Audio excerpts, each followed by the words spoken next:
नमस्कृत्य नरं चैव नरोत्तमं देवीं सरस्वतीं व्यासं ततो जयमुदीरयेत् मूकं करोति वाचालं पङ्गुं लङ्घयते गिरिं यत्कृपातमहं वन्दे परमानन्दमाधवं यत्कृपातमहं वन्दे परमानन्दमाधवं।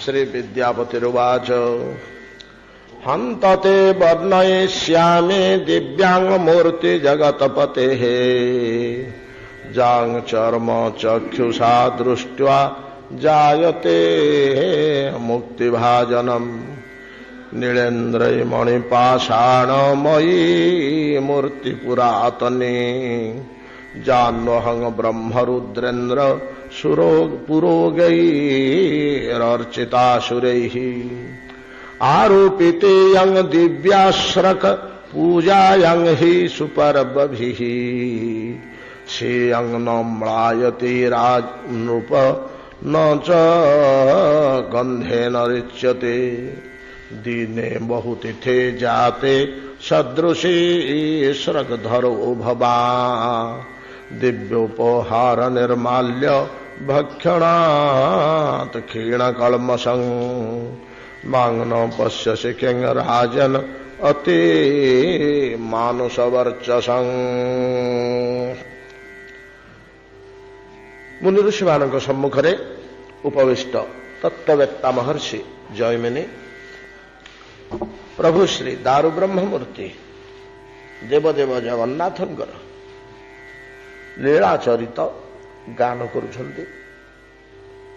परितृप्त प्राणरे ए मोहनीय कथारस श्रवण करुछन्ति बसी अनंत मुनि मंडली। भागवत कथार उपादेयता एवं भक्ति लाभर सहायक रूपे कथामृत किपरि जीव को कृतार्थ करे आम विपुल भाव आलोचना करी आसीछे। महाराजा इंद्रदम्न ब्रह्मांकर पंचम पुरुष जहां हृदय भक्तिर साप्लुत महान राज्यर अधीश्वर सम्राट चक्रवर्ती होइथिले मध्य ये राजा माने किड़े धीर नम्र विनयी और ईश्वर परायण थिले। एमानंक गाथा सुनिले लज्जा और संकोच आसे। सामान्य मात्र भूखंड 10-5 डेसिमेल जमी खंडे अधे घर 2-4टी परिवार को नहीं केते अभिमान मनुष्य मन रे जात होछि एवं केते दुख से पाइबा को बाध्य होछि। ईश्वरंकर अधीन रे निजको गोटे सेवक तुल्य आमे मने करि पारु नाही। एते बड़ राजाटे किछि तार अभाव असुविधा नाही। अहंकार सबुतक कारण ता पाखरे अछि। बल बयस प्रतिष्ठा प्रभुत्व संपद राजत्व सबुतक अहंकार कारण ता पाखरे थिले मध्य समस्त अहंकार तार पुड़ीगला किपरि बोध हुए एई भगवान को निकटरे जे आत्मनिवेदन आत्मसमर्पण निरंतर प्रभुंकर सेवा करण प्रभुंकर लीला कथा श्रवण प्रभु को अन्वेषण प्रभु प्रति भक्ति आचरण बोध हुए विभु कृपारू सकल संपद सकल सुख ता पाखरे आनी ठूल कर देछि। आम माने मध्य जदि अहंकार शून्य है भगवान के चरणारविंद निजक निवेदन करि परिबा प्रभु हे मु तुमर दासटीए मत टिके कृपा कर हे प्रभु जहा किछि देइछन्ति आपण यथेष्ट मो पे मु चली जाउची मोर सेमति किछि असुविधा नाही मो ठारो केते दुखरे लोक अछन्ति मु तो बेस सुखरे अछि प्रभु आपणक कृपारु ए समस्त मो प्रति आपणकर अनुग्रह ए भावना जदि आममानक पाखरे रहंता बोधवे आममानकर मध्य विपुल संपद सुख आसी आम पहुंचता आम पाखे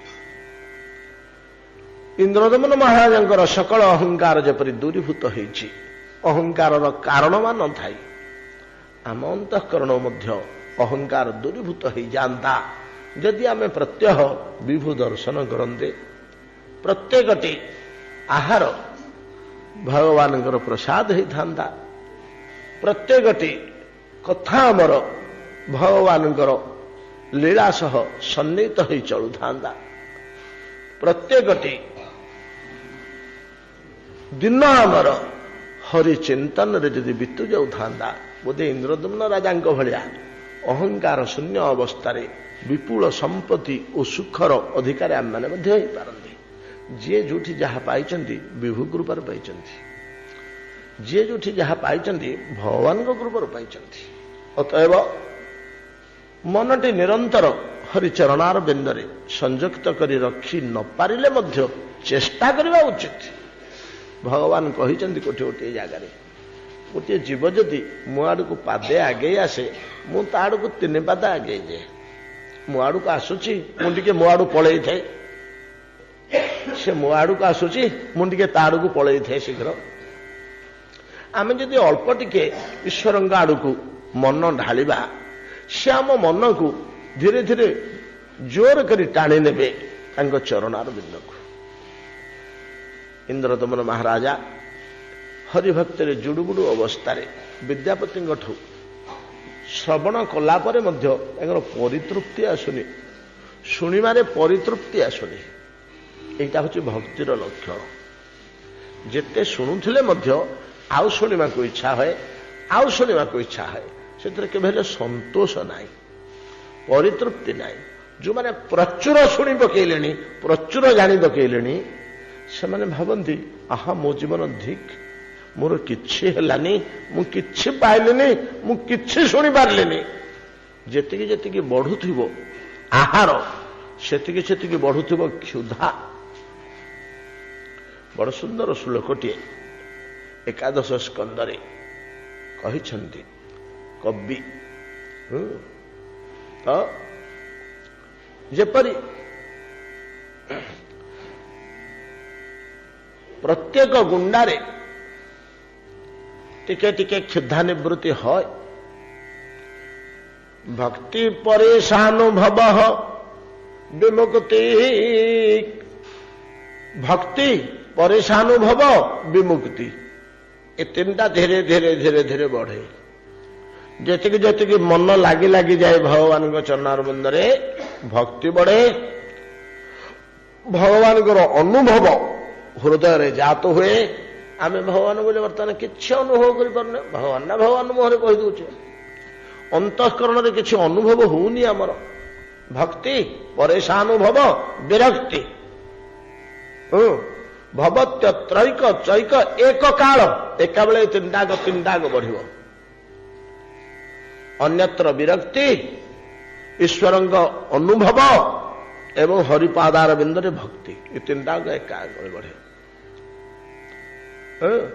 प्रति गुंडारे टिके टिके क्षुधा कमे और टिके टिके तृप्ति बढ़े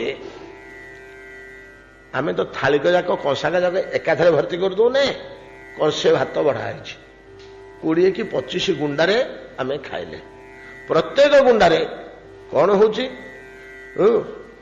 तुष्टि पुष्टि क्षुत निवृत्ति यथोपास्य भोजन करुवा लोकर प्रत्येक गुंडारे भवत्यनुघासम अनुघासम घासम गुंडा गोटे गुंडा भोजन करदे टिके क्षुधा कमीगला टिके संतोष आसला देह को टिके बल पाईगला तुष्टि पुष्टि क्षुत निवृत्ति ଭବ ତ୍ରିକ ତ୍ରିକ ଏକ କାଳ ଏକାବେଳକେ ହଉଛି। 5 ଗୁଣ୍ଡା ଖାଇଲା ବେଳକୁ ଅନୁଭବ ହେଲା ଭଳିଆ ଭୋକ କମିଗଲାଣି, ସନ୍ତୋଷ ମନରେ ପଳେଇ ଆସିଲାଣି ଏବଂ ଦେହକୁ ବେଶ ବଳ ଲାଗିଲାଣି। କଂସାକ ଯାକ ଖାଇସାରିଲା ବେଳକୁ ପୂର୍ଣ୍ଣ ତୃପ୍ତି, ଆଉ ଟିକେ ନିଅ ହେ ଆଜି ପାୟସ ଭଲ ହେଇଛି, ଆଉ ଖାଇହେବନି ଆଜ୍ଞା, ପୂର୍ଣ୍ଣ ସନ୍ତୋଷ, ଆଉ ଖାଇହେବନି, ନା ଆଉ ଦିଅନ୍ତୁନି। ଦେହରେ ସମ୍ପୂର୍ଣ୍ଣ ବଳ, କ୍ଷୁଧା କୁଆଡ଼େ ଗଲାଣି, କ୍ଷୁଧାର ଗନ୍ଧ ନାହିଁ। ଠିକ ତଦ୍ରୂପ ହରିପାଦାର ବିନ୍ଦରେ ମନ ଯଦି ଲାଗେ, ପୂର୍ଣ୍ଣ ଭକ୍ତି ପରିଶେଷରେ ଅନୁଭବ ହୁଏ, ପୁରାପୁରି ହୃଦୟରେ ଭଗବାନଙ୍କୁ ଅନୁଭବ କରି ହୁଏ, ତାଙ୍କ ରୂପ କେମିତି, ତାଙ୍କ ଗୁଣ କେମିତି, ତାଙ୍କ ଘର କେମିତି, ତାଙ୍କ ଦ୍ୱାର କେମିତି, ତାଙ୍କ ଆଚରଣ କେମିତି ପୂର୍ଣ୍ଣ ଅନୁଭବ ହୁଏ ଏବଂ ସଂସାର ପ୍ରତି ପୂର୍ଣ୍ଣ ବିରକ୍ତି ଜାତ ହୋଇଥାଏ। ହାଇ ସଂସାର ମିଥ୍ୟା ମାୟା, ଏ ସବୁଗୁଡ଼ିକ ଈଶ୍ୱର ସୃଷ୍ଟ। ମୋର ମୋର ବୋଲି ଯାହାକୁ ଭାବୁଥିଲି ଏଗୁଡ଼ିକ ସବୁ ଈଶ୍ୱରଙ୍କର। ହଉ ହଉ, ଏଗୁଡ଼ିକ ଈଶ୍ୱରଙ୍କର ସମ୍ପତ୍ତି, ଏ ଘର ଦ୍ୱାର, ଏ ପିଲା ଛୁଆ ଭଲ ଥାନ୍ତୁ, ଏଟା ଈଶ୍ୱରଙ୍କ ଜିନିଷ। ମୁଁ ୟାଙ୍କର ସେବୁ ଗୋଟିଏ, ମୁଁ ଭଗବାନଙ୍କର ସେବୁ ଗୋଟିଏ, ଭଗବାନଙ୍କର ସମ୍ପତ୍ତି ରକ୍ଷା କରିବାକୁ ମୁଁ ଏଠି ଅଛି। ଯେମିତି ଗୋଟିଏ ଲୋକ ଆମେ ଜଗେଇ ଦଉଛେ ବଗିଚାରେ, ସେ ନିଜକୁ ଅନୁଭବ କରୁଛି ନା ମାଲିକଙ୍କର ବଗିଚାରେ ମୁଁ ଅଛି, ତାଙ୍କ ଗଛ ଟିକେ ଯତ୍ନ କରିବି, କେମିତି ଗାଈ ଖାଇ ନଯିବ, କେମିତି ବଡ଼ ବଡ଼ ଫୁଲ ଫୁଟିବ, କେମିତି ଘାସ ଉଠିବନି, ସେ କେମିତି ଚେଷ୍ଟା ଯତ୍ନ କରେ। ଆମ ପରିବାରଟି ମଧ୍ୟ ଭଗବାନଙ୍କର ଗୋଟେ ଛୋଟିଆ ବଗିଚାଟିଏ ଆମକୁ ସେ ଦାୟିତ୍ୱ ଦେଇକରି ମାଳିକରି ଜଗେଇ ଦେଇଛନ୍ତି। ଏ ପିଲାଟିକି ପାଠ ପଢ଼େଇବୁ, ଏ ଝିଅଟିକି ବାହା କରେଇବୁ, ଏ ଘର ଟିକେ ଛପର କରିବୁ, ତତେ ଏଠି ଦାୟିତ୍ୱରେ ଦେଲି। ଏହି ପ୍ରକାର ମନୋବୃତ୍ତି ନେଇ ସ୍ୱ ପରିବାରକୁ ମଧ୍ୟ ଆମେ ଭଗବାନଙ୍କର ଗୋଟିଏ କ୍ଷୁଦ୍ର ଅନୁଷ୍ଠାନ ବୋଲି ଅନୁଭବ କରିବା ପାଇଁ ଭକ୍ତିପଥ ଆମକୁ ଶିକ୍ଷା ଦେଉଛନ୍ତି। ଆମେ ଯଦି ବାହାରର କଥାବସ୍ତୁ ଆଲୋଚନା କରି ବସୁଛେ ଯେଉଁଦିନ, ଧୀରେ ଧୀରେ ଧୀରେ ଆମେ ପଶି ଯାଉଛେ ସେ ଭିତରେ, ସୁନ୍ଦର ସୁନ୍ଦର ସିଦ୍ଧାନ୍ତ ଆସୁଛି, ସିଦ୍ଧାନ୍ତ ପଛକୁ କଥା ସବୁ ମନେ ପଡ଼ିଯାଉଛି, ଘଣ୍ଟାଏ କୁଆଡ଼େ ବିତି ଯାଉଛି ଆମେ ଜାଣିପାରୁନେ। ଆମେ ଆଉ ବାହାର କଥାରେ ପଶିବାନି। ଆଜି ଇନ୍ଦ୍ରଦମନ ରାଜାଙ୍କର ଯୋଉ ଜିଜ୍ଞାସା, ବିଦ୍ୟାପତି ଆଉ ଥରେ କହ, ଆଉ ଥରେ କହ। ଉତ୍ତର ଦଉଛନ୍ତି ବ୍ରାହ୍ମଣ ବିଦ୍ୟାପତି, ହନ୍ତତେ ବର୍ଣ୍ଣୟିଷ୍ୟାମି, ଦିବ୍ୟ ହାତ ବିଭୂତ ହେନା କଣ କହିଲେ, ହନ୍ତତେ ବର୍ଣ୍ଣୟିଷ୍ୟାମି ଦିବ୍ୟାଙ୍ଗ ମୂର୍ତ୍ତିଙ୍ଗ ଜଗତପତେ। ଜଗତନାଥଙ୍କର ଦିବ୍ୟ ମୂର୍ତ୍ତି ସମ୍ବନ୍ଧରେ ଆପଣ ପଚାରୁଛନ୍ତି ତ, ମହିମା ସମ୍ବନ୍ଧରେ ପଚାରୁଛନ୍ତି ତ, କ୍ଷେତ୍ର ରକ୍ଷଣ ପଚାରୁଛନ୍ତି ତ, ବର୍ଣ୍ଣୟିଷ୍ୟାମି, ହନ୍ତ ଆନନ୍ଦରେ ମୁଁ ବର୍ଣ୍ଣନା କରିବି ବୋଲି ଆରମ୍ଭ କଲେ। ଆରମ୍ଭ କରିକି କହୁଛନ୍ତି କଣ, ମହାରାଜ ଦେଖୁନାହାନ୍ତି ଆପଣ ଯୋଉ ଦେହରେ ମାଳା ପିନ୍ଧିଛନ୍ତି, ସେ ମାଳା ଆପଣଙ୍କ ପ୍ରତି ଜଗନ୍ନାଥଙ୍କର କୃପା, ସେ ଆହ୍ୱାନ କରୁଛନ୍ତି। ସେ ଯୋଉଠି କିଛି କାର୍ଯ୍ୟ କରିବାକୁ ଥାଏ ସେ ତାଙ୍କର ଆଜ୍ଞା ମାଳ ପଠାନ୍ତି। ବିଶ୍ୱାବସୁ କାହିଁକି ମୋ ହାତରେ ଏଥିରୁ ମେଞ୍ଚେ ଦେଲା, ନିଅ ତମ ରାଜାଙ୍କୁ ଦେଇ ପକାଇବ, ମୁଁ ତ ତାକୁ ମାଗିନଥିଲି। ମୁଁ ଯାଇଥିଲି ଜାଗା ଦେଖି ଆସିବାକୁ ନିର୍ଣ୍ଣୟ କରିକିରି। ଜଟିଳ ମୁନି କହିବା ଅନୁସାରେ ଆପଣଙ୍କ ନିର୍ଦ୍ଦେଶ ନେଇ ମୁଁ ସ୍ଥାନ ନିର୍ଣ୍ଣୟ କଲି। ନୀଳାଚଳ ପର୍ବତରେ ନୀଳମାଧବଙ୍କୁ ଦେଖିଲି, ହଁ ହଁ ଜଟିଳ ଠିକ କହିଥିଲେ, ଏମିତି ଗୋଟେ ଜାଗା ଅଛି। ବାଟ ଦେଖିଲି କୋଉ ବାଟେ ଆସିବାକୁ ହବ, କ୍ଷେତ୍ର ଦେଖିଲି, ଏବଂ ଆପଣ କହିଥିଲେ ଆମେ ସେଠି ଗୋଟିଏ ରାଜଧାନୀ ରାଜବାଟୀ ତିଆରି କରିବାକୁ ଭଲ ଜାଗା ଟିକେ ଦେଖିଥିବ। ଯଦି ପ୍ରକୃତରେ ତମେ ସନ୍ଧାନ ପାଇଯିବ ପୁରୁଷୋତ୍ତମ କ୍ଷେତ୍ରର, ଆମେ ସେଇଠି ଯାଇକରି ବାସ କରିବା। ହିଁ ବିଦ୍ୟାପତି, ଆମେ ତ ବୁଢା ହେଲେଣି, ପିଲା ଛୁଆଙ୍କୁ ଘର ଦ୍ୱାର ଜଞ୍ଜାଳ ରାଜ୍ୟ ଦାୟିତ୍ୱ ଦେଇଦେଇ ଆମେ ପଳେଇବା ସେଠିକି। ବୁଢା ବୁଢା ନାଗରିକ ଯେତେ ଆମର ଅଛନ୍ତି ସମସ୍ତଙ୍କୁ ସାଥିରେ ଧରି ପଳେଇବା, ସମସ୍ତଙ୍କ ଭୋଜନ ବ୍ୟବସ୍ଥା ସେଠି କରିବା, ସେ କ୍ଷେତ୍ରରେ ରହିବେ, ପୁରୁଷୋତ୍ତମଙ୍କୁ ଦର୍ଶନ କରିବେ, ଜଗନ୍ନାଥଙ୍କ ପ୍ରସାଦ ପାଇବେ। ଆଉ ଏ ଜଞ୍ଜାଳ ଭିତରେ ପଶିବାନି, ଶ୍ରୀକ୍ଷେତ୍ରରେ ପରମ ଧାମରେ ପରମେଶ୍ୱରଙ୍କର ଦର୍ଶନ କରି ଏ ବୁଢା ବୟସଟା ବିତେଇ ଦେବା। ଆମ ରାଜଧାନୀ, ଆମ ନଗରର ଯେତେ ସବୁ ଆମର ପୂର୍ବର ଭୃତ୍ୟ ଅଛନ୍ତି, ବୁଢା ବୁଢା ପାତ୍ର ମନ୍ତ୍ରୀ ଚାକର ନୌକର, ସମସ୍ତଙ୍କୁ ଧରିକିରି ପଳେଇବା। କାହିଁକି ଘାଣ୍ଟି ହେବେ ଏଇ ଜଞ୍ଜାଳରେ? ଭଲ ଜାଗା ଖଣ୍ଡେ ଦେଖିଥିବ ସେ ପାଖ ଆଖରେ କୋଉଠି ସୁବିଧା ଜାଗା ଟିକେ, ଯୋଉଠି ଆମେ ନଅରଟିଏ ତିଆରି କରି ଏ ଲୋକମାନଙ୍କ ପାଇଁ ଘର ଦ୍ୱାର ତିଆରି କରି ସମସ୍ତଙ୍କୁ ରଖେଇବା, ଖାଇବା ପିଇବା ବନ୍ଦୋବସ୍ତ କରେଇବା। ସେ ସ୍ଥାନ ମଧ୍ୟ ମୁଁ ଦେଖି ଆସିଛି। ଏ ସମସ୍ତ କଥା ଦେଖି ଆସିଛି। ସେ କାର୍ଯ୍ୟ ପାଇଁ ସିନା ମୁଁ ଯାଇଥିଲି, ମୁଁ ଫେରି ଆସିଲି। ମୁଁ ତ ମାଗିନି ମତେ ବିଶ୍ୱାସ ମାଳା ଫଳା କଣ ଟିକେ ପ୍ରସାଦ ଦିଅ ବୋଲି, ସେ ଯାଚିକିରି ମତେ କାହିଁ ଦେଲା? ଏଇଟା ପ୍ରଭୁଙ୍କର ତୁମ ପ୍ରତି ଆଜ୍ଞାମାଳ, ଆଦେଶ ହେଇଯାଇଛି। ଚାଲନ୍ତୁ ମହାପ୍ରଭୁ, ଚାଲନ୍ତୁ ମହାରାଜ, ମହାପ୍ରଭୁଙ୍କର ଆପଣଙ୍କ ପ୍ରତି କୃପା ହେଇଯାଇଛି। ଏଇ ନିର୍ମାଲ୍ୟ ପୁଞ୍ଜିଏ ଖାଇଦେଇ ଦେଖୁନ ମୋ ଦେହକୁ, ହେ ରାଜା ମୁଁ ଆଉ ମଣିଷ ଭଳିଆ ଦୁଶୁଛି? ତୁମେ ହଜାରେ ଲୋକ ବସିଛ, ତା ଭିତରେ ମୁଁ ଗୋଟେ ଅଲଗା ଜଣା ପଡିଯାଉନି? ମୋ ତେଜ, ମୋ କାନ୍ତି, ମୋର ଆନନ୍ଦ, ମୋ ମୁଖର ପ୍ରଫୁଲ୍ଲତା, ଅତି ମାନୁଷ ବର୍ଚସ, ମୋ ଚମୁଟା କେମିତି ଚମକୁଛି ଦେଖ ତ, ମଣିଷ ଚମ ଏତେ ସୁନ୍ଦର ହବ? ମୁଁ ତ ଭାବୁଛି ମୋ ଦେହଟା ଆଉ ଚିନ୍ମୟ ହେଇଗଲା କି? ଏ ସମସ୍ତ କଥା ବିଦ୍ୟାପତି କହିଲେ। କହି ପରବର୍ତ୍ତୀ ବାକ୍ୟରେ କହୁଛନ୍ତି, ମାଙ୍ଗନଂ ପଶ୍ୟସି କେଙ୍ଗ ରାଜନ ଅତି ମାନସ ବର୍ଚସଂ। ମୋତେ ଦେଖୁନାହାନ୍ତି କି ମହାରାଜ? ମାଙ୍ଗନ ପଶ୍ୟସି କେଙ୍ଗ ରାଜନ, ମୋତେ କଣ ଦେଖିପାରୁନାହାନ୍ତି କି ମହାରାଜ? କେମିତି ମୋ ଦେହର ତେଜ ଝଟକୁଛି? ଇ ପ୍ରସାଦ ଭୋଜନ କରିକିରି ଏମିତି ହେଇଛି ମୋର।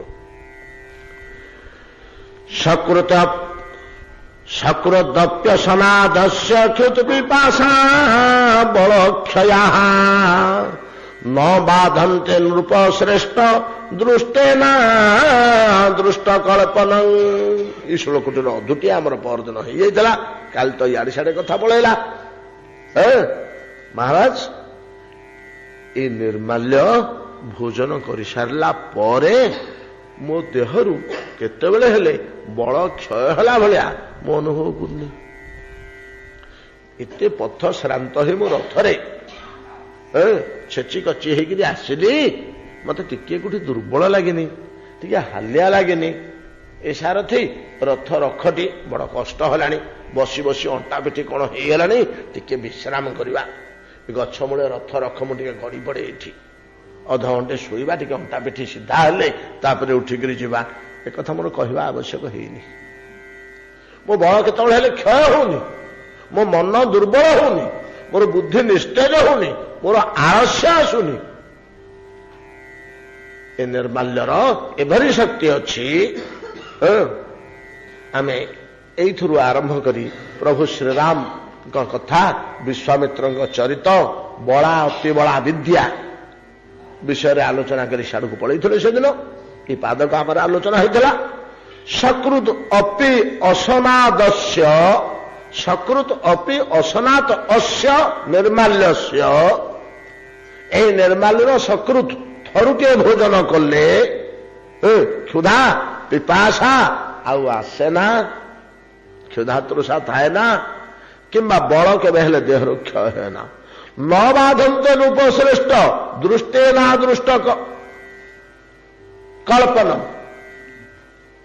ହେ ରାଜା, ହେ ମହାରାଜ, ଖାଲି ସେତିକି ନୁହଁ, କ୍ଷୁଧା ପିପାସା ଦୂର ହବା ଏବଂ ଦୁର୍ବଳତା ଦୂର ହବା ଏତିକି ନୁହଁ, ଏଟା ତ ବାହାର ଜିନିଷ। ୟା ମହିମା ଶୁଣିଲେ ଆପଣ ଆଶ୍ଚର୍ଯ୍ୟ ହେବେ ମହାରାଜ। ଦୃଷ୍ଟେ ନା ଦୃଷ୍ଟ କଳ୍ପନମ୍, ଅଦୃଷ୍ଟ କଳ୍ପନମ୍, ଯାହା ଦୃଷ୍ଟ ହୁଏ ସଂସାରରେ, ଅଦୃଷ୍ଟ କଳ୍ପନମ୍, ଯାହା ସଂସାରରେ ଦୃଷ୍ଟ ହୁଏ।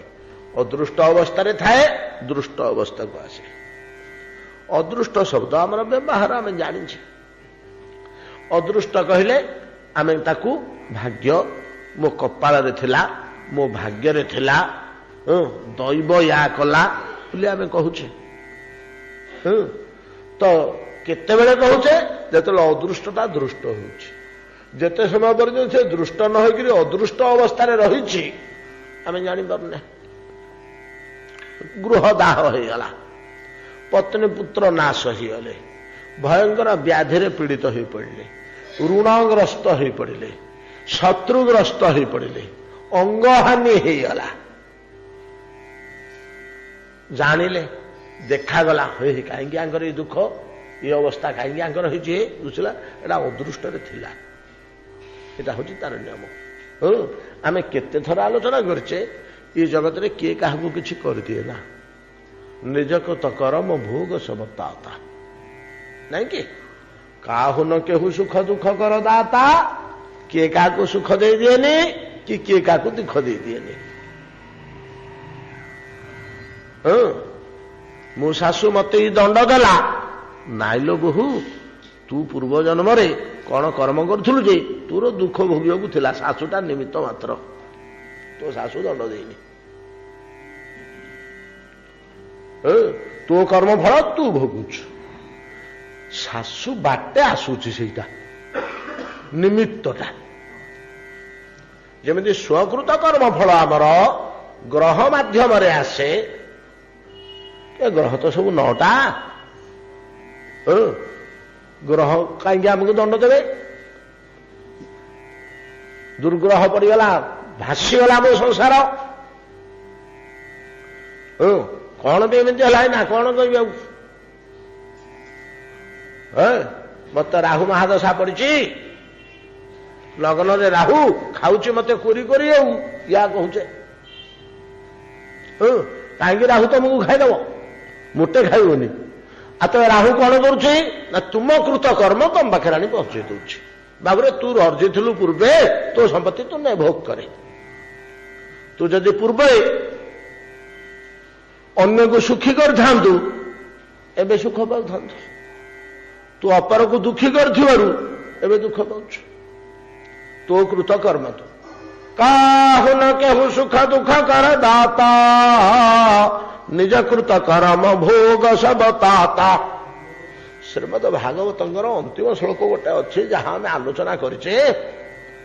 ब्रह्मा कहते स्तुति बोधे ब्रह्मा स्तुति भितर अच्छी गोवत्स हरण काल स्तुति अच्छी। बहुत दिन है आमर से श्लोकटा आलोचना होनी, ना मझे मझे मासे 2 मास 3 मास श्लोकटा आसे। तत्तेनुकंपासु समीक्षमाण भुंजान एवात्मकृतं विपाकम हृदवाक वपो भेर विदधन नमस्ते जीवे तजो मुक्ति पदे सुदाय भाग। श्रीमद भागवत स्तुति मान भितर ब्रह्मास्तव बड़ बलिष्ठ बड़ सिद्धांत जो ब्रह्मा भगवान नित्य रूप दर्शन कले गोवत्स हरण काल स्तव कर स्तव भितर बढ़िया बढ़िया सिद्धांत देइछन्ति। ब्रह्मा सिद्धांत जे सकल जगतर गुरु ताकरी मुहर वेद बाहरला तापर सब पंडित पणिया ना पाठ पढ़िकी जाऊ ब्रह्मा पाठ पढ़िकी जाऊ आदि पुरुष ब्रह्मा कौन कहते से तत्तेनुकंपासु समीक्षमाण भुंजान एवात्मकृतं विपाकम हृदवाक वपु भेरविदधन नमस्ते जीवे तजो मुक्ति पदे सुदाय भाग। इस श्लोकटर तात्पर्य जदि आम बाहर करने जा आज दिन गड़ी तेणु या भितर पशिबानी खाली टे छुई देकर पलैया आसी तो जाइए श्लोकटा महान्य श्लोकटा। तो जी आम जहा कि भोग करुचे भुंजे तो जो आत्मकृतं विपाकम विपाक जो दुख गुड़ाक आम भोग करुचे सेटा आत्मकृत मुही मो पे गात खोली से तले जानी नी आ पड़गली से गातर पड़ी मु घंटी गुच्छी आत्मकृत विपाक जी दुख जदि आम कौटी भोग करुचे बुझे कहे मुही करी एटा जे बुझी पकेला ब्रह्मा स्तुति कर प्रभु एतक जे बुझी पकेला मोरी कृत कर्मफल मु भोग करुची किए क्या दिए ना निज कर्मफल आसी पहुंचे आत्मकृत विपाक से आत्मकृत विपाक गुड़ भोग कला बेले लोक दुखी है कांदे बाड़ी छाड़ी है मरीगली मरीगली बोली कहे अधम लोक मैंने कौन करती ना काल ही कर्म ही ईश्वर ही मिथ्या दोष लगाई सो परत्र दुख पावई परत्र आर जन्म मान जो से दुख पाऊे ये जन्म कृतकर्म गुड़िकर फल दुख फल आसंदा आसंदा जन्म मान जो पाऊे परत्र आर जन्म मानक दुख पाव ही शिर धुनि धुनि पछिता ही मुंड बाड़े बाड़े कांदुथे गडुथे विकल ही कांदुथे मरीगली कि कौन एमती होता दैव या कला दैव या कला शिर धुनि धुनि पछिता ही काल ही कर्म ही ईश्वर ही जगन्नाथ या कले ये अवस्था कले मत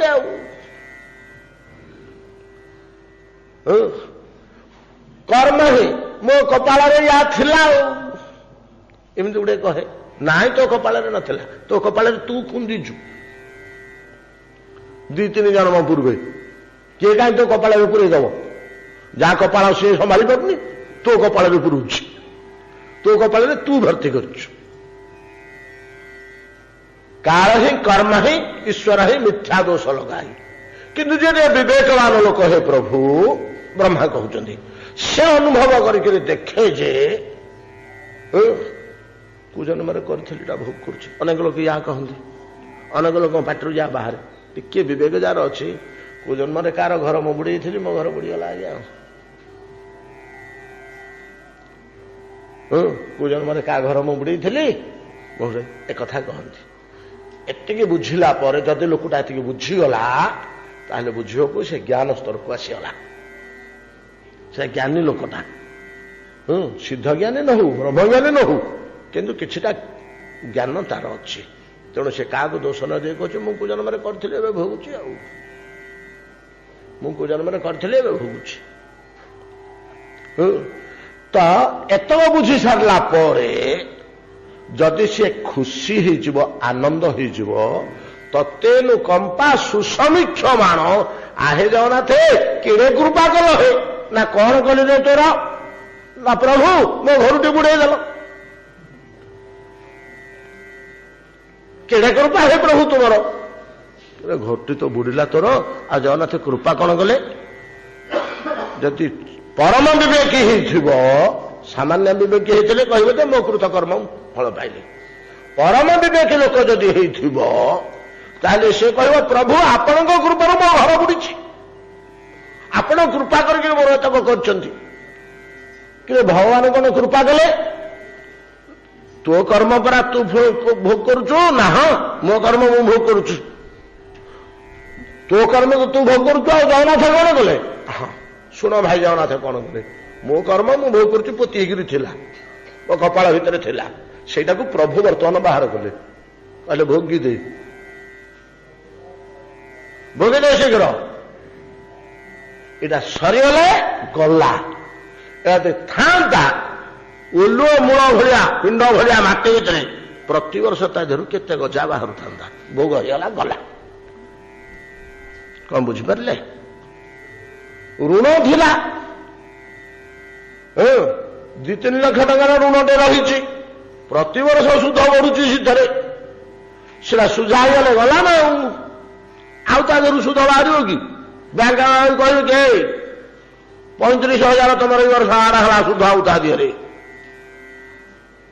64,000 गला वर्ष होता कह कि मूलटा सुझीगले गला मूलटा पलैले जमी सुध बढ़ियार संभावना नहीं कर्म गुड़ाक जब आम भितर चापी शुद्ध बढ़ला भाया ता देहर आउ दुष्कर्म बुद्धि बाहर दुष्कर्म करवा जे बढ़ला बेलू बड़ कौन बुझिपारे ना बुझे ना नहीं कथा जो परम विवेक लोक जब एतक बुझीपारे दुख विपाकते आसी पहुंचले प्रभु कृपा कर ऋण सुझे देले भोग होगा गला केते कथा या परे मु कहिछि पूर्वरु अनेक अनेक कथा कहिछि बर्तमान आम गले आउ कथा भीतर को जापरि से भीतर पशिगले गोटा उदाहरण नदेले सहजरे बुझी हेनी एतक विचार कर भगवान पाखे खुशी है दंडवत लोक प्रभु कृपा कर मत भोग करदेल ऋण सुझेदेल मु मुक्त होगली ऋणरू मु पूर्व कर्म मुक्त होगली भोग होगा गला थे तो केतले भोग कर एतक जी समीक्षा करि पारुची कौन बोली समीक्षा करुची ना तो ते अनुकंपा से दुख गुड़िक जो भोग है मोरी कृत कर्म मु भोग कली जे मत प्रभु भोग करदे शीघ्र सरीगला काम तुटिला एतक जे समीक्षा करि पारे तत्तेन कंपासु समीक्षमाण भुंजान एवात्मकृतं विपाकम सरीगला से कौन कला ना आनंद रे लंब हो पड़गला जगन्नाथ पाद तले हृतु बाक बबू भीड़ विद धन मत प्रभु कृपा कर मत उद्धार करदेल पूर्व कर्म बलू भोग होगा गला से लोकटा आपणकर भक्ति लाभ करने को योग्य एतक समीक्षा जे कर पारला दुखटे पाइक चिंता कर बड़ दुखटे पड़ी आसला बस चिंता कला अरे दुखटा तुमको जन्म करी कर्म थिला रही तो बिल्कुल बढ़ी था सरीगला बोला एतक प्रभु कृपा कर सारीदेले शीघ्र मोर आहे प्रभु कड़े कृपा कल हे सारदेल मो दुख गुड़ाक आउ बढ़े कि शुद्ध बाहर ता देहरु एतक चिंता करी भगवान के पाखे ब्रह्मांग स्तुति आज्ञा दांत भंगा स्तुति से दर्शनर शेष सीमा मोर बड़ इच्छा गोटे सेमती गुरु को केतले मिलते बोले ब्रह्मा स्तुतिटा को मुझे दुमास मासे खंडे कहती मोर बड़ इच्छा से सुजोग पाऊनी खाली ब्रह्मा स्तुतिटा गोटे गोटे श्लोक गोटे गोटे श्लोक आलोचना हो जाता 34टा ना केतटा श्लोक अल्प नहीं 43टा श्लोक प्रहलादंगर यांगर 35 ना 36टा श्लोक ब्रह्मांकर स्तुति एगुड़ाक अमूल्य निधि आज्ञा ज्ञान को सीठी बढ़ेदब से गोटे मनुष्य को ज्ञानी करदेव ये लोक मुक्ति भक्ति पाइबा योग्य जहा हो ताहले अदृष्ट बोली गोटे जिनिस आम भितर रही आमको अवश्य भोग करने को आमको अवश्य भोग करने को हम ये अदृष्ट को कहीं केबे कौटी कौन उपाय कौन साधन एड़े दे पार तार प्रश्न नहीं ये जो अदृष्ट जहाँ कपाले अच्छी ता ना हूँ अवश्य भोक्तव्य शास्त्र में ता ना हूँ अवश्य भोक्तव्य बोले निश्चित भाव तक भोग करने को हम नो वे प्रश्न उठुनि एड़े दबार ये विद्यापति ब्राह्मण एड़े पंडित ये कहते कौन ना ये अदृष्ट गुड़ाक ये महाप्रसाद निर्माल्य भोजन करदे से गुड़ाक सब पड़ीज कि कथा जोटा को बाटर एड़े हबनी महाप्रसाद कौन एमती महिमा अच्छी जे अदृष्ट को दूर करदब हाँ करदब केमती करदब हो अदृष्ट परा निहाती भोग करने को हम कौ बाटर हेले से क्षय हेनी ए सिद्धांत कम भूल ना ना भूल नुह एटा भी ठीक आ तेरे केमती सेटा पलि एड़े अदृश्यटा भोग हेनी पूर्व कथा मन पकातु या डीप डिस्कसन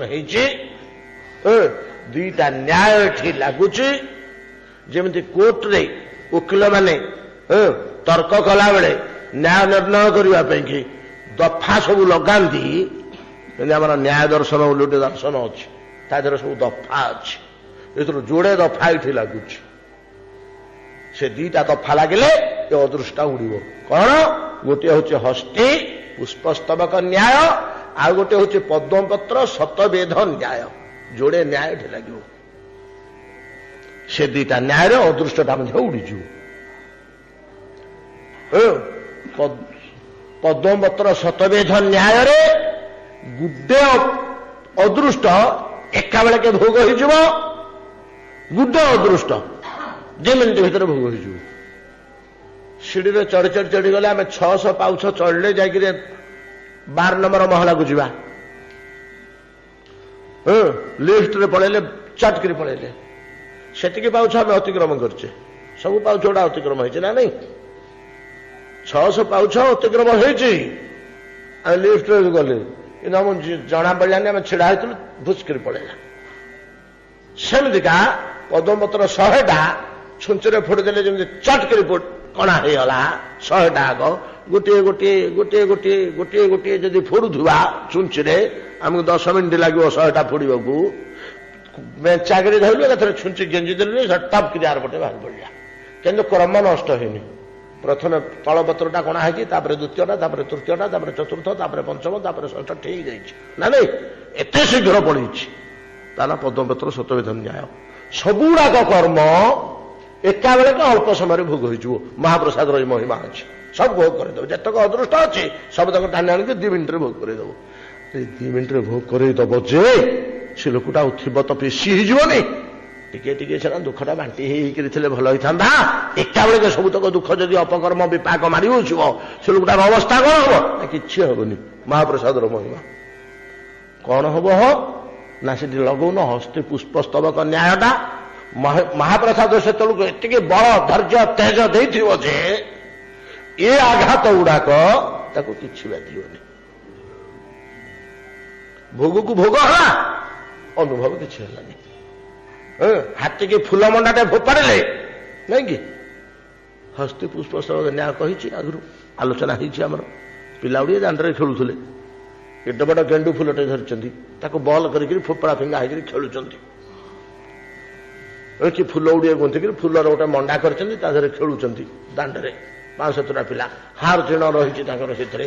ଏତିକିବେଳେ ହାତୀଟେ ଆସିଲା ଆସିବାଟେ। ହାତୀଟେ ଆସିଲେ ଏଇ ପିଲା ଗୁଡ଼ାକ ଆଉ ଖେଳିପାରିବେ କି? ଠିଆ ହେଲେ ତୁ ନେଇକିରି ହାତୀ ଗଲା ପରେ ସିନା ଖେଳିବେ। ଏଡ଼େ ବଡ଼ ଜନ୍ତୁଟେ ଯାଉଛି ଆଉ ଖେଳିବେ କେମିତି? ତାଙ୍କୁ କୋଟ ତ ଭର୍ତ୍ତି ହେଇଗଲା ହାତୀ ଶରୀରରେ। ଯୋଉ ପିଲାର ଜିଣା ପଡ଼ିଥିଲା, କି ଚଣ୍ଡାଳ ହାତୀ, ତତେ ଆଉ ବେଳ ନଥିଲା, ଏତିକି ବେଳକୁ ଆସୁଛୁ? ମୋର ଖେଳଟା ମୁଁ ଜିଣି ଜିଣି ଯାଉଥିଲି, ମୁଁ ସର୍ଭିସ କଲା ବେଳକୁ ଠିକ ତୁ ପଳେଇ ଆସିଲୁ ବୋଲେ ରାଗରେ ସେ ଫୁଲଟାକୁ ହାତୀକି ଫୋପାଡ଼ିଲା। ତୁ ହାଡ଼ ଗୋଟ ଚୁନା କରିଦେବି, ତାର ଯେତେ ବଳ ଅଛି ଫୋପାଡ଼ିଲା। ଫୁଲଟା ମାଡ଼ ହେଲା ଯାଇକିରି ହାତୀ ଦିହରେ। ହାତୀ ଦିହରେ ଯେତେବେଳେ ଫୁଲଟା ମାଡ଼ ହେଲା, ପିଲା ତା ବଳ ଘଟେଇକିରି ମାରିଛି, ତାର ଯେତେ ବଳ ଅଛି। ମୋରୁ ଚଣ୍ଡାଳ ହାତୀ ବୋଲିକିରି ଫୁଲଟା ଯେତେବେଳେ ମାଡ଼ ହେଲା ହାତୀ ଦିହରେ, ହାତୀର କିଛି କ୍ଷତି ହେବ କି? ଫୁଲ ମାଡ଼ରେ ହାତୀର କିଛି କ୍ଷତି ହେବ କି? ତଦ୍ରୂପ ଯେତେ ଦୁଃଖ ମାୟା ଆଣିକିରି କୁଢ଼େଇ ଦେଲେ ମଧ୍ୟ ତାର କିଛି ହେବନି। ସେ ନିର୍ବିକାର ହେଇକିରି ସମ୍ଭାଳିଯିବ। ଗଲା କାମ ତ ସରିଲା ଆଉ କ'ଣ? ହସ୍ତେ ପୁଷ୍ପସ୍ତବକ ନ୍ୟାୟ। ଅତଏବ ଅଦୃଷ୍ଟ ଦୃଷ୍ଟେନ ଅଦୃଷ୍ଟ କଳ୍ପନ, ଯେତେ ଅଦୃଷ୍ଟ ଥିବ ମଧ୍ୟ ତାହା ଏଇ ନିର୍ମାଲ୍ୟ। ଏଟା କୋଉ ନିର୍ମାଲ୍ୟ? ଦେବତାମାନେ ଭୋଗ କରୁଥିବା ନିର୍ମାଲ୍ୟ। ଦେବତାମାନେ ଯୋଉ ନିର୍ମାଲ୍ୟ ଆଣିକିରି ଭୋଗ କରନ୍ତି ଜଗନ୍ନାଥଙ୍କ ପାଖରେ, ତାରି କଥା ପଡ଼ିଛି। ଆମର ଚାଉଳ ଗୁଣ୍ଡ ମିଶା ଡାଲି ନୁହଁ। ସକୃଦସ୍ୟ ସନାଦସ୍ୟ କ୍ଷୁତୁ ପିପାସା ବଳକ୍ଷୟା ନ ବାଧନ୍ତେ ନୃପ ଶ୍ରେଷ୍ଠ ଦୃଷ୍ଟେ ନା ଦୃଷ୍ଟ କଳ୍ପନମ୍ ଭୁକ୍ତେ ମୁକ୍ତିଶ୍ଚ ତତ୍ର ରାଜେନ୍ଦ୍ର ଯୁଗପତ ସ୍ଥିତେ ଜରା ଶୋକାଦି ଦୁଃଖ ନ চ তত্র হি বিদ্যতে ন জরা শোকাদি দুঃখং ন চ তত্র হি বিদ্যতে। মহারাজ ইন্দ্রদমন পুরুষোত্তম ক্ষেত্রে ভুক্তি মুক্তি দুয়ে একা বেড়কে আছে। ভুক্তি মুক্তি দুয়ে দুইটাক একা বেড়কে আছে। जहां राम तहां नहीं काम, जहां काम तहां नहीं राम, एमती गोटे कथा अच्छे। तो जोटी प्रभु सेठी भोग विलास न थाए, जोटी प्रचुर भोग विलास सेठी भगवान न था, एमती गोटे कथा अच्छे। किंतु दीटाक एकाठी बड़ असंभव कथा। खूब कम जगह दीटाक एकाठी मिले। दीटाक एकाठी जे मुक्ति लाभ करने गला से भोग विलास रही वृक्ष बर्कल पिंधि अरण्य बास कर तो निरंतर जोग ध्यान बसी तेरे तो मुक्ति। आ महावयस एयर कंडीशन रूम भितर 2 फुट उच्चा गदी उपर शोक आराम करुचे रमणी परिवेष्टित हो सी मुक्ति पाई कि भोग सेटा तो है मुख्य। भोग मुख्य दीटा आग केवे संभव हेनी। जे मुख्य कार्य लगे भोग छाड़ को हम ଯେ ଭୋଗୀ ଭୋଗ ବିଳାସରେ ବୁଡୁଛି ସେ ମୋକ୍ଷର ଗନ୍ଧ କଣ ଜାଣିନି ନାଇଁ କି ଭୁକ୍ତି ମୁକ୍ତି। କିନ୍ତୁ ଏ କ୍ଷେତ୍ରର ମହିମା ଏଠି ଦିଟାକ ଏକାଳକ ହେବ ଜୀବନ ଆଗ ଭୋଗ ମଲା ପରେ ମୁକ୍ତି। ଏଇଭଳିଆ ଲକ୍ଷଣ ଆଉ କୋଉଠି ଦେଖାଯାଏ? ଗୋଟେ ଲୋକ ଏକ୍ଜାମ୍ପଲାରେ ମ୍ୟାନ୍ ଇନ୍ ଶାସ୍ତ୍ରସ୍ ରାଜର୍ଷି ଜନକ ଗୋଟିଏ ଲୋକ ହାତରେ ଏ ହାତରେ ଭୋଗ ସେ ହାତରେ ମୁଖ୍ୟ ଧରିକିରି ସେ ବସିଛି ଗୋଟିଏ ଲୋକ ଆଉ କିଏ ଦେଖାଯାଉନାହାନ୍ତି। ଏ ହାତରେ ଧରିଛି ଭୋଗ ରାଜ୍ୟ ସମ୍ପଦ ଭୋଗ ବିଳାସ ରାଜ ଅଳଙ୍କାର ରାଜ ପ୍ରାସାଦ ରାଜ ସିଂହାସନ ଏ ସବୁଗୁଡାକ ଅଛି ଅଛ ସିଆଡେ ମୁଖ୍ୟ ମଧ୍ୟ ହାତରେ ଧରି ବସିଛି। ପୁରୁଣା ରାଜା ମାନଙ୍କୁ ଖୋଜିଲେ ଆମେ ଆଉ କେତେ କେତେ ପାଇବା ଅମ୍ବରୀଶ ମଧ୍ୟ ସେୟା। କିନ୍ତୁ ଏକ୍ଜାମ୍ପଲାରେ ମ୍ୟାନ୍ ଜନକ। ଆଜ୍ଞା ଆଶ୍ଚର୍ଯ୍ୟ ଲାଗେ ଜନକ ରାଜାଟା କଣ ଭାବିଲେ ଗୀତାରେ ୟା ଜାଗା ପାଇଗଲା ସେ ଗୋଟିଏ ଲୋକ ଆଉ କିଏ ପାଇନାହାନ୍ତି। ଭୂଭୁଜ ଜନକାଦୟ ଭୂଭୁଜ ଭୂମି ଭୋକ୍ତା ରାଜା ମହାରାଜ ଜନକ ପ୍ରଭୃତି ଗୋଟିଏ ଲୋକର ନା ଭଗବାନ ମୁହଁରେ ଉଚ୍ଚାରଣ କରୁଛନ୍ତି ଅର୍ଜୁନ ଏ ହଉଛି କର୍ମଯୋଗ। ଗୋଟିଏ ଲୋକ ଗୀତା ଭଳିଆ ଶାସ୍ତ୍ରରେ ଆଉ ଜଣେ ଦି ଜଣଙ୍କର ଋଷିଙ୍କର ନାଁ ଅଛି ଯେ ସେମାନେ ଏକ୍ଜାମ୍ପଲରେ ନୁହନ୍ତି କଥା ପ୍ରସଙ୍ଗରେ ଆସିଯାଇଛି। ଅର୍ଜୁନ କହୁଛନ୍ତି ସେଗୁଡାକୁ ଭଗବାନ କହୁନାହାନ୍ତି। ତ ଅସିତ ଦେବଳ ବ୍ୟାସ ସ୍ୱୟଂ ଚୈବ ବ୍ରବୀମିତେ। ଅର୍ଜୁନ କହୁଛନ୍ତି ପ୍ରଭୁ ଆପଣ ଯୋଉ କଥା ଗୁଡାକ କହୁଛନ୍ତି ଅସିତ ଦେବଳ ବ୍ୟାସ ପ୍ରଭୃତିଙ୍କ ମୁହଁରୁ ଏଇଭଳିଆ କଥା ଶୁଣିବାକୁ ମିଳେ ଏମିତି କହିଛନ୍ତି। କିନ୍ତୁ ଏକ୍ଜାମ୍ପଲ ରୂପେ ଦିଆ ହଉନି। କେବଳ ଜଣେ ଜନକ ଏକ୍ଜାମ୍ପଲ ରୂପେ ଉଦାହରଣ ପୁରୁଷ ରୂପେ ଏଇ ଜନକ ବିପୁଳ ସମ୍ପଦ ଭିତରେ ଗାଢ ଭଗବତ ଚିନ୍ତନ ଭଗବାନଙ୍କୁ ବିନ୍ଦୁଏ ଛାଡିବାକୁ ନାହିଁ। ଏହାର ସମ୍ପଦର ଶେଷ ସୀମା ନହେଲେ ତାହାରେ ଭଗବତୀ ଝିଅ ହିଁ ଜନ୍ମ ହେଇଥାନ୍ତା ନା ଭଗବାନ ତାହାରକୁ ଜୁଇଁ ହେଇକିରି ଯାଆନ୍ତା। ଆପଣ ଘରକୁ ଆସିଲାନି ମୁଁ ଯେବେ ମର୍ତ୍ତ୍ୟରେ ଅବତୀର୍ଣ୍ଣ ହେବି ମୋ ପାଦ କିଏ ଧୋଇବ ଜୋଇଁ ବୋଲି ବରଣ କରିକିରି। ଜନକ କେବଳ ଗୋଟିଏ ଲୋକ ଫିଟ୍ ମୋ ପାଦ ଧୋଇବା ପାଇଁ। ଶ୍ୱଶୁର ଜୁଆର ପାଦ ଧୋଇନି କି ସେତେବେଳେ କନ୍ୟାଦାନ କରିବା ପୂର୍ବରୁ ଏ ଜନକ ରାଜା। ଆଉ ଗୋଟେ ଲୋକ ୟାର କଳ୍ପନା କରିছে ରାମଚରିତ ମାନସରେ। ସେ ହଉଛି ଗୁହକ ଶବର। ଦୁହୁ ହାତ ମୁଦ ମୋଦକ ମୋରେ ମୋର ଦି ହାତରେ ଦିଟା ଲଡୁ ଏଇଟା ଖାଇଲେ ମିଠା ସେଇଟା ଖାଇଲେ ମିଠା। ମୁଁ ଦି ହାତରେ ଦିଟା ମୋଦକ ଧରିକିରି ବସିଛି କଣରେ ସମାରା ମାରା ନ ପୁନି ସୁରସରୀ ତୀରା। 50 ବର୍ଷ 30 ବର୍ଷ ତଳେ ରାମଚରିତ ମାନସ ପଢା ହେଇଥିଲା ଆଉ ସେଗୁଡାକ ମନେ ପଡୁନି ଏତେ। ଯେତେବେଳେ ଭରତ ପଳେଇ ଆସିଲେ ଗୁହକ ଶବରର ମୁଣ୍ଡରେ ପଶିଗଲା ଚିନ୍ତା ଯେ ଆରେ ଏକୁଟିଆ ରାମଙ୍କୁ ବଣ ଭିତରେ ପାଇକିରି ଆକ୍ରମଣ କରିବାକୁ ପଳଉଛି କି ସମୟ ସମୁଦ୍ର ଧରିକିରି ଶତ୍ରୁଟାକୁ ବଣ ଭିତରେ ନିପାତ କରିଦେଲେ ଯାଏ। ରାଜ୍ୟ ତ ନେଲା କୂଟ କୌଶଳ କରିକିରି ବର୍ତ୍ତମାନ ଆକ୍ରମଣ କରି ବୋଧେ ରାମ ଲକ୍ଷ୍ମଣଙ୍କୁ ପ୍ରାଣରେ ବଧ କରିଦେବ। ଏଇଥିପାଇଁ ସନ୍ଦେହ ସାମନ୍ତ ଧରି ଆସୁଛି ନହେଲେ ସନ୍ଦେହ ସାମନ୍ତ ଧରି ବଣକୁ କାହିଁ ଆସୁଛି? ଏ ତ 15 ଦିନ ତଳେ ରାମ ଏଇ ବାଟେ ବଣକୁ ଗଲେ ଭରତ ତୋ ଆଶା ପୂରଣ ହବନି ରେ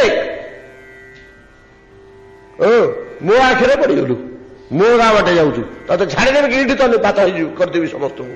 ତୁ ଆଉ ବଞ୍ଚିଥିବୁ ଯେ ରାମକୁ ଯାଇକିରି ବଧ କରିବୁ। ଶବର ତ ତା ବୁଦ୍ଧିରେ ସିଏ କହିଲା ସବୁ ଡଙ୍ଗା ବୁଡେଇ ଦିଅ ନଦୀଟା ନା ପାର ହବାକୁ ବାଟ ନଥିବ। ସନ୍ଦେହ ସାମନ୍ତକୁ କେତେଟା ପଳେଇ ଆସ ସମସ୍ତେ ଏଟା ଶେଷ ଅବସ୍ଥା ସମସ୍ତେ ପ୍ରାଣକୁ ଆଶା ଛାଡ଼ିଦେଇ ପଳେଇ ଆସ। କିଛି ଭୟ କରନି ସମର ମରଣ ପୁଣି ସୁରସରୀ ତୀରା ଯୁଦ୍ଧରେ ମନେ ମୁକ୍ତି ଗଙ୍ଗା କୂଳରେ ଫେରେ।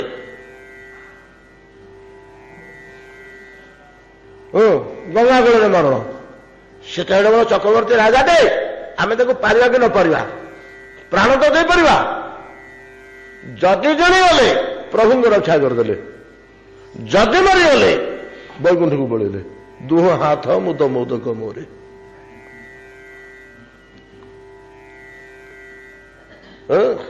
ଯଦି ମରିଯିବା ଏଠି ସିଧା ବୈକୁଣ୍ଠକୁ ଯିବା। ଯୁଦ୍ଧରେ ମଲେ ମୁଖ୍ୟ, ଗଙ୍ଗା କୂଳରେ ପରମ ମୁଖ୍ୟ, ବୈକୁଣ୍ଠ ପାଇବା। ଭଗବାନଙ୍କ କାର୍ଯ୍ୟରେ ଗଙ୍ଗା କୂଳରେ ଯୁଦ୍ଧରେ ମରଣ, ଏଭଳିଆ ଦୁର୍ଲଭ ମୃତ୍ୟୁ କାହାକୁ ମିଳେ? ନା ଯଦି ଜିଣି ଯିବା ବୋଲେ କାମ ତୁଟିଲା ଆଉ ଗୁଣ।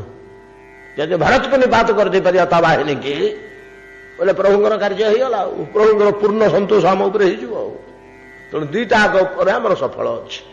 ସେଇଭଳିଆ ଏ ପୁରୁଷୋତ୍ତମ କ୍ଷେତ୍ରରେ ମହାରାଜ ଇନ୍ଦ୍ରଦମନ କହୁଛନ୍ତି ଭୁକ୍ତି ମୁକ୍ତି ଚ ଦ୍ୱେ, ଏଠି ଦିଟା ଆଗ ଅଛି। ଏ କ୍ଷେତ୍ରରେ ଯେ ବାସ କରିବେ ଜୀବନ ତମାମ ବେଶ ଆନନ୍ଦରେ ଭୋଗ ବିଳାସରେ ସମୟ କଟେଇବେ ଏବଂ ମୃତ୍ୟୁ ପରେ ମୁକ୍ତି ଲାଭ କରିବେ କ୍ଷେତ୍ରର ମହିମାରେ। ହଁ ଯେ କାହିଁ ଆମର ତ ହଉନି, ଜୀବନ ଯାକ ରୋଗ ଶୋକ ଶତ୍ରୁ ପୀଡ଼ା କୋର୍ଟ କଚେରୀ ହେଇଯାଉଛି। ମଲା ବେଳକୁ ଠିକ ପ୍ରାଣ ଛାଡ଼ିଲା ବେଳକୁ କଟକ ନେଇଯାଅ, ବଡ ହସ୍ପିଟାଲ କଳିଙ୍ଗ ହସ୍ପିଟାଲରେ ପୁରେଇ ଦେଲେ। ଆଉ ପ୍ରାଣ ଛାଡ଼ିଲା ବେଳକୁ ଏଠି ଅଛି କି? କଳିଙ୍ଗ ହସ୍ପିଟାଲ ନେଇଗଲେଣି ତ। ଏଠି ଏବେ ପ୍ରାଣ ଛାଡ଼ିଲେ ମୁକ୍ତି ହୁଅନ୍ତା ପରା। ମୁକ୍ତିର ଆମେ ଦେଖୁନେ ହଉଛି କି ନ ହଉଛି। ତେବେ ଚିନ୍ତା କରିବା ଯଦି ଶାସ୍ତ୍ର ବାକ୍ୟ ଅନୁସାରେ ଏଠି ପ୍ରାଣ ଗଲେ ମୁକ୍ତି ମିଳିବ, ମୁକ୍ତିଟା ପ୍ରାଣ ଯିବାର ପରର କଥା। ଭୁକ୍ତି ମୁକ୍ତି ଭୋଗଟା ଏଠି ରହିବା କଥା। ଭୋଗ ତ ନାହିଁ, ଆଖିରେ ଦେଖୁଛେ। ସମସ୍ତେ କଣ ଭୋଗରେ ଅଛନ୍ତି କି? ବଳ ହରିକା କିଏ ସେ ଟାଣା ଟାଣା ଲୋକ ଦି ପଇସା ଭଲ ପେନସନ ପାଉଛନ୍ତି।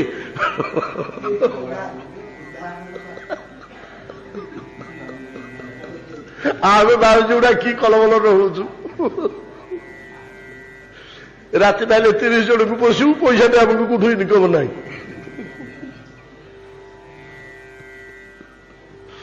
ନାଇଁ ତେଣୁ ଭୋଗ ପାଇଁ ଆଉ ମୋକ୍ଷ କଥା କହିବା। ମଲା ପରେ ଏଠି ମାଟିରେ ମଲେ ସିନା ମୋକ୍ଷ ହୁଅନ୍ତୁ, ପ୍ରାଣ ଛାଡ଼ିବାକୁ ତ 2 ଘଣ୍ଟା ଥିବ। ଏ ଭିତରୁ ବାହାର କରି ନେଇଯିବେ କଟକ କି ଭୁବନେଶ୍ୱର। ଆଉ କାରଣ କଣ କାହିଁକି ହଉନି? ଆମେ ଏମିତି କହୁଛେ ଆମର ଅନୁଭବ ବୋଲି, ହଉଛି କି ନ ହଉଛି ଆମେ କହିପାରିବାନି। ସମସ୍ତ ଭୋଗ ବିଳାସର ଫଳ ହଉଛି ପରମ ଆନନ୍ଦ, ପରମ ତୃପ୍ତି। ଧନ ସମ୍ପଦ ପୁତ୍ର କନ୍ୟା ଭୋଗ ବିଳାସଟା ସୁଖଦାୟକ ନୁହେଁ। ଅନ୍ତଃକରଣରେ ପ୍ରଫୁଲ୍ଲତା ଆନନ୍ଦ ଅଛି କି ନାହିଁ, ଏ ସ୍ଥାନରେ ସେଇଟା ଅନୁଭବ ହଉଛି। ତାର ନା ଭୋଗ। ଏଠି ଦୁଃଖ ସହଜରେ ଛୁଇଁଲା। ଆପଣ ଯାହା କରନ୍ତୁ, ମନ୍ଦିର ଭିତରକୁ ପଶିଗଲେ ଆପଣ ଯଦି କିଛି ଅଲଗା ଭାବ ଅନୁଭବ କରୁନାହାନ୍ତି,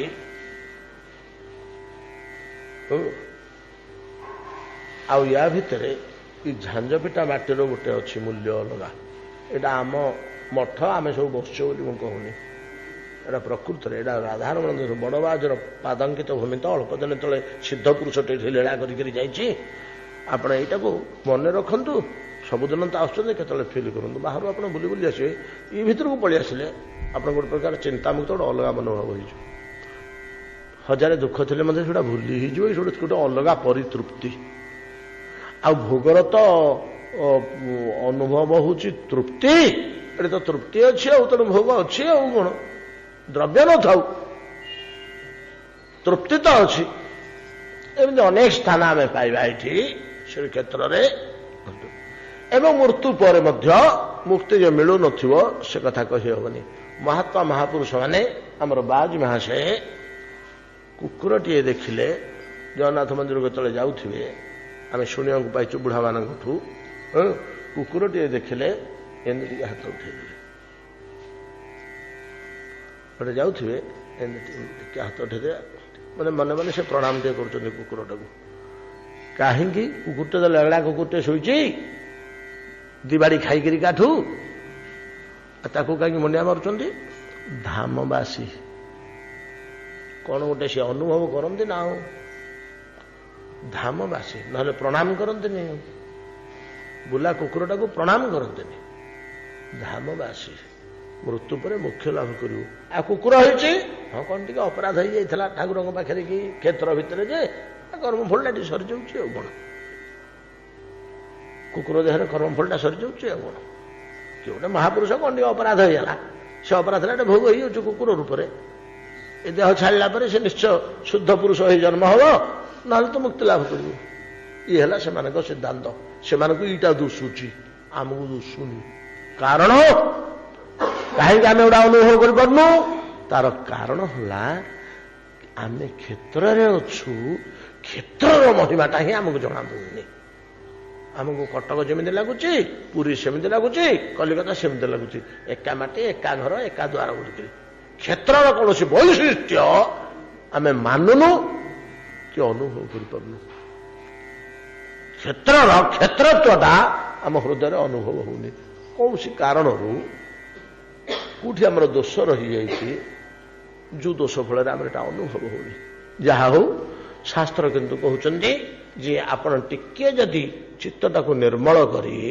ଅଳପ ଭଗବାନଙ୍କ ଆଡ଼କୁ ମନ ସଂଯୋଗ କରିବେ ଏବଂ ଆମେ ଗଛକୁ ସାର ଦେବା ପାଣି ଦେବା ବଢ଼େଇବା ଭଲ କରିବା ଗଛଟା ଛନଛନ ବଢ଼ିଲା ବଗିଚାରେ ଚାରିପଟେ ଯଦି ବାଡ଼ ନ ଦେଇଥିବା ତାହେଲେ ତ ଗୋରୁ ପଶି ଖାଇଦେବ ମୂଳରୁ ଗଲା କାମ ଦୁଥିଲା ଆମର ସେମିତି ବାଡ଼ ଦିଆ ହେଇପାରୁନି ଆମ ଭିତରୁ ଅନେକ ଗଛ ବଢ଼େଇବାରେ ଲାଗିଛନ୍ତି ଗୋରୁ ପଶିକିରି ଛେଳି ପଶିକିରି ଏକାଥରେ ମୂଳରୁ ଖାଇଦେଉଛି ଏତେ ପରିଶ୍ରମ ବ୍ୟର୍ଥ ହେଇଯାଉଛି ବାଡ଼ ଆମେ ଦେଇପାରୁନେ ବାଡ଼ କ'ଣ ଆମେ ଭଜନ ନ କଲେ ନାହିଁ ପଛେ ବାଡ଼ଟା ଯଦି ଆମେ ମଜବୁତ କରି ରଖିବା ତାହେଲେ ଆମ ଗଛଟି ମଜବୁତ ଗଛ ନହେଲେ ମଧ୍ୟ ଛନଛନିଆ ଗଛ ନହେଲେ ମଧ୍ୟ ଯାହାହେଲେ ଯୋଡ଼େ ଫଳ ଫଳିବ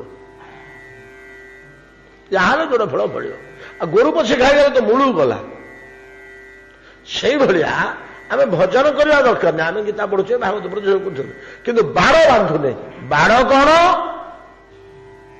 ମନ୍ଦ ଜିନିଷ ଗୁଡାକ ଆମେ ରୋକି ପାରୁନେ ମନ୍ଦ ଜିନିଷ ମାନଙ୍କ ଭିତରେ ସବୁଠୁ ମନ୍ଦ ଜିନିଷ କ'ଣ ମୋ ମତରେ ସବୁଠୁ ମନ୍ଦ ଜିନିଷ ହେଲା ପର ନିନ୍ଦା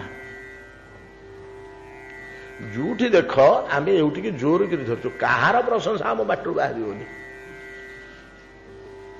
ହଜାରେ ଗୁଣ ଥିଲେ ମଧ୍ୟ କୋଉଠି ତାର ଦୁର୍ଗୁଣଟା ଅଛି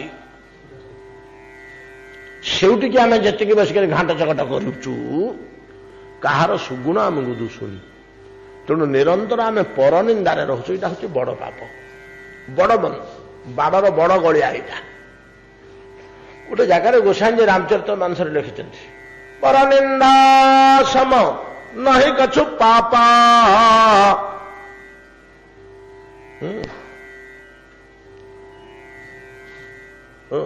ତାପରେ କଣ ଲମା ପରନିନ୍ଦା ସମ ନହି କଛୁ ପାପା ଆଉ ଗୋଟେ ପଦ ଅଛି ତାପରେ ଯାହା ହଉ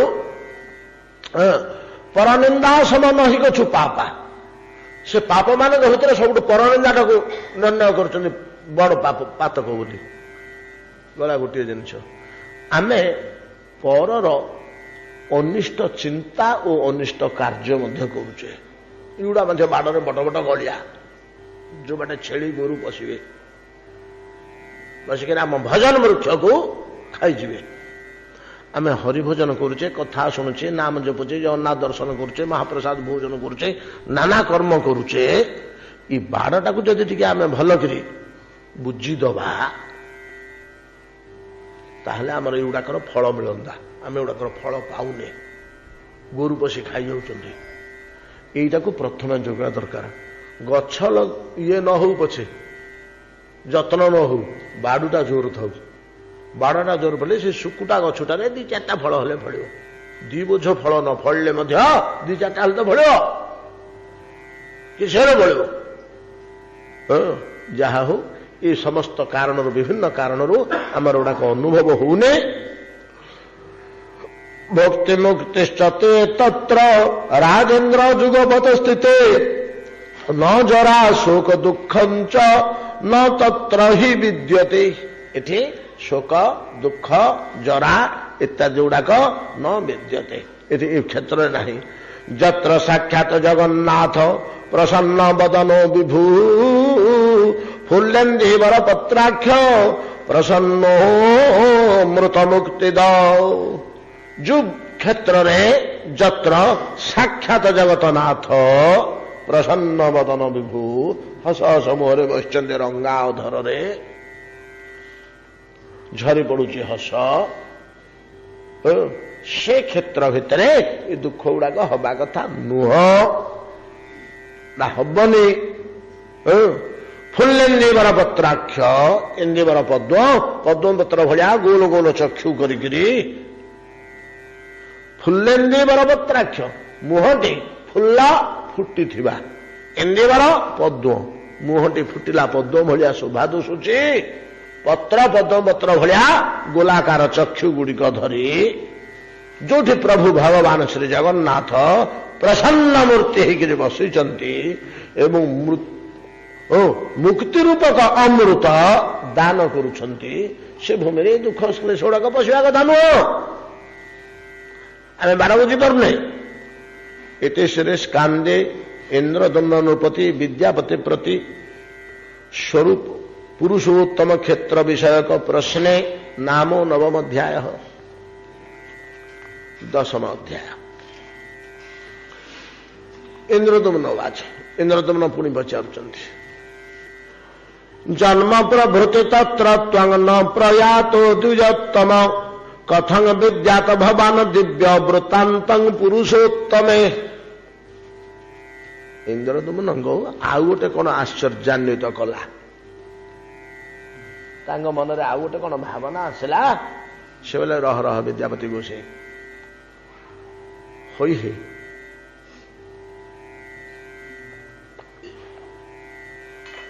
ତୁମେ ଯୋଉ ପୁରୁଷୋତ୍ତମ କ୍ଷେତ୍ରର ମହିମା ବର୍ଣ୍ଣନା କଲ, ସମୟ କେତେ ହେଲାଣି? କେମିତି କେତେ ସମୟ ପଳେଇଲା, କୁଆଡେ ସମୟ ଜଣା ପଡୁନି, ନାଇଁ କି? ଏତେ ଡେରି କେମିତି ହେଇଗଲା? ଯୋଉ ପୁରୁଷୋତ୍ତମ କ୍ଷେତ୍ରର ମହିମା ବର୍ଣ୍ଣନା କଲ, ଏଗୁଡା ସବୁ ଯୋଉ କହୁଛ ଏଇଭଳିଆ, ହଜାର ହଜାର ବିଦ୍ୱାନ ମୋ ରାଜସଭାରେ ବସିଛନ୍ତି, ତମେ ତ ଜନ୍ମ ହେଲାଠୁ କେବେ ପୁରୁଷୋତ୍ତମ କ୍ଷେତ୍ରକୁ ଯାଇନଥିଲ? ଯାଇଛ କେବେ ଆଗରୁ? ତ ଜନ୍ମରୁ ତ କେବେ ହେଲେ ପୁରୁଷୋତ୍ତମ କ୍ଷେତ୍ର ବିଷୟରେ ଯାଇନଥିଲ, ପୁରୁଷ କ୍ଷେତ୍ର ବିଷୟରେ ଶୁଣି ନଥିଲ, କି ପୁରୁଷୋତ୍ତମ କ୍ଷେତ୍ର ବୋଲି ଗୋଟେ ଅଛି ବୋଲି ଜାଣିନଥିଲ। ଏ ଜଟିଳ କହିଲେ, ମୁଁ ତମକୁ ପଠେଇଲି, ତମେ ଗଲ ଯେ ରହିଲ ଗୋଟିଏ ରାତି। ପୁରୁଷୋତ୍ତମ କ୍ଷେତ୍ରରେ ତମେ ସକାଳୁ ଯାଇ ପହଞ୍ଚିଲ, ସମୁଦ୍ରରେ ଗାଧେଇଲ, ନୀଳାଦ୍ରି ଆରୋହଣ କଲ, ସନ୍ଧ୍ୟା ବେଳକୁ ଫେରି ଆସିଲ, ଶୋଇଲ ବା ରାତିଟି ବିତେଇଲ, ସକାଳୁ ପ୍ରଦକ୍ଷିଣ କରିଛନ୍ତି ନୀଳାଦ୍ରି, ଜାଗା ନିର୍ଣ୍ଣୟ କରିଛନ୍ତି ରାଜା କୋଉଠି ରହିବେ, ବିଦାୟ ନେଇକରି ପଳେଇଛନ୍ତି। ଏତିକି ସମୟ ଭିତରେ ତମେ ଏତେ କଥା କେମିତି ଜାଣିଲ? କ୍ଷେତ୍ରର ମହିମା ଯାହା ବର୍ଣ୍ଣନା କରୁଛ, ମହାପ୍ରଭୁଙ୍କ ମହିମା ଯାହା ବର୍ଣ୍ଣନା କରୁଛ, ଏ ଜ୍ଞାନ ତମର କୋଉଠୁ ଆସିଲା? ହଁ, ଜଟିଳ ହେଲେ କହିଥିଲା ମୁଁ ବରସେ ଥିଲି ସେଠି, ଜଟିଳ କହିଛନ୍ତି। ମୁଁ ଆଜ୍ଞା ତୀର୍ଥରେ ସବୁବେଳେ ବୁଲୁଛି, ତୀର୍ଥ ସେ ତୀର୍ଥ ସେ ତୀର୍ଥ, ମତେ ପୁରୁଷୋତ୍ତମ କ୍ଷେତ୍ର ଛାଡିକିରି ଆସିବାକୁ ଇଚ୍ଛା ହେଲାନି। ଗୋଟେ ସଂକଳ୍ପ କଲି, ମୁଁ ଗୋଟେ ବର୍ଷ ଏଠି ରହିବି, ହବିଷାନ୍ନ କରି, ନୀଳମାଧବଙ୍କୁ ଦର୍ଶନ କରି, ରୋହିଣୀ କୁଣ୍ଡରେ ସ୍ନାନ କରି, ଗୋଟେ ବର୍ଷ ସେ ତପସ୍ୟା କଲା ଭଳିଆ ରହିଲା, ତାର ଜ୍ଞାନ ଲାଭ ହେଲା। ସେ 5 କଥା କହିଲା। ତମେ ତ ଆଜି ଗଲ, କାଲି ସକାଳୁ ଆସିଲ, ରାତିରେ ଶୋଇଲ ମହାନଦୀ କୂଳେ, ସକାଳୁ ଆସିଲ ବେଲେଶ୍ୱର ବାଟରେ ପୁଣି ଆଉ ଥରେ ଲିଙ୍ଗରାଜଙ୍କୁ ଦର୍ଶନ କରିଛ, ଆସିକରି ପହଞ୍ଚିଲା ବେଳକୁ 9:30 କି 10 କି 11 ହବଣି। ଦୁନିଟିଆକ ତ ଗଲା ପାହାଡ ଚଢାରେ, ସନ୍ଧ୍ୟା ବେଳକୁ ଫେରି ଆସିକରି ଖାଇଲ ପିଇଲ, ଗପସ କରି ରହିଲ, ସକାଳୁ ପ୍ରଦକ୍ଷିଣଟେ କରି ମୁଣ୍ଡିଆ ମାରିକିରି ଆସିଲ। ତମର ଏତେ ଜ୍ଞାନ କେମିତି ଜାତ ହେଲା? ଗୋଟେ ଦିନରେ ଏ ଜ୍ଞାନ ତମର ଉତ୍ପନ୍ନ ହେଲା କେମିତି? ଏତେ କଥା ତମେ ଜାଣିଲ କିପରି? ଇନ୍ଦ୍ରଦମ୍ନ ବାଚ, ଜନ୍ମ ପ୍ରଭୃତି ତତ୍ରତ୍ୱଂ ନ ପ୍ରୟାତ ଦ୍ୱିଜୋତ୍ତମ। ଜନ୍ମ ହେଲା ପରେ ତମେ କେବେ ହେଲେ ଆଉ ଯାଇନ ଏ ଜନ୍ମରେ। କଥଂ ବିଦ୍ୟାତ ଭବାନ ଦିବ୍ୟ ବୃତ୍ତାନ୍ତଂ ପୁରୁଷୋତ୍ତମମ୍।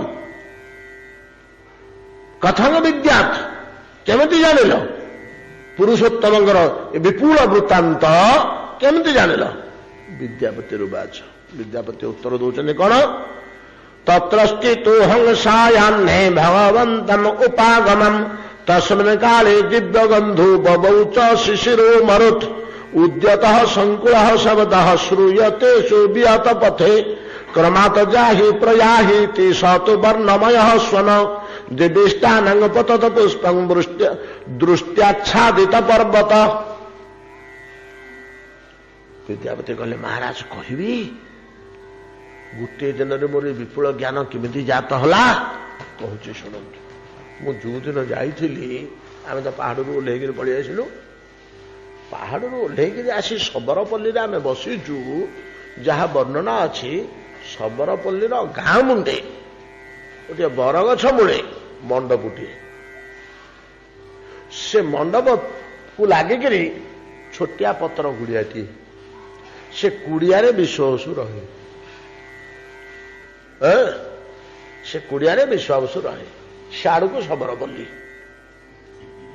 जमी आम गाँ मुंडे देउलुटे ब्राह्मण मैंने करती मंडपटे करती गछ फछ जोड़े तीनोटे लगे था बड़ गछ बर गछ लगे था तमाड़ गछ लगे था फूल फल गछ गुड़िया लगे था सेमती बर गछटे मूले मंडपटे पहाड़ तलू से कुड़ियाटे से कुड़ियाटे गोटे लोक कि केंची कांची हेले दी लोक शोबे सीठी विश्वास सबरुटी रहे ता परिवार तो प्रश्न किसी उठुनी शास्त्र में जदि परिवार तार थे बोले से गाँ भर पल्ली सियाड़ को पल्ली लंबी जाइए 10-15-20 हाथ दूर से सियाड़ को 5-7 कि 10-25 घर पल्ली सबरपल्ली रही आम जो सब शुणुचे शबर राज विद्यापति शबर राज बोली कहुई से राजर अर्थ ये नुह इमिका राजा नुह आम जमी राजा बोले बुझुचे राज्यर अधिपति सेमती राजा से शब्दटा नुह शबर राज कहले से अर्थ राज शब्दटा व्यवहार है तेरे द्विजराज बोले कौन किए कहीपर ये दिन शुणिले ये शब्दटा कह तदोड़ु राज ककु भाई करे मुखम शुणा केते आलोचना होती उड़ू राज द्विजराज चंद्रमा उड़ू कहले तारका द्विज कहले तारका से भितर से राजा द्विजराज पशुराज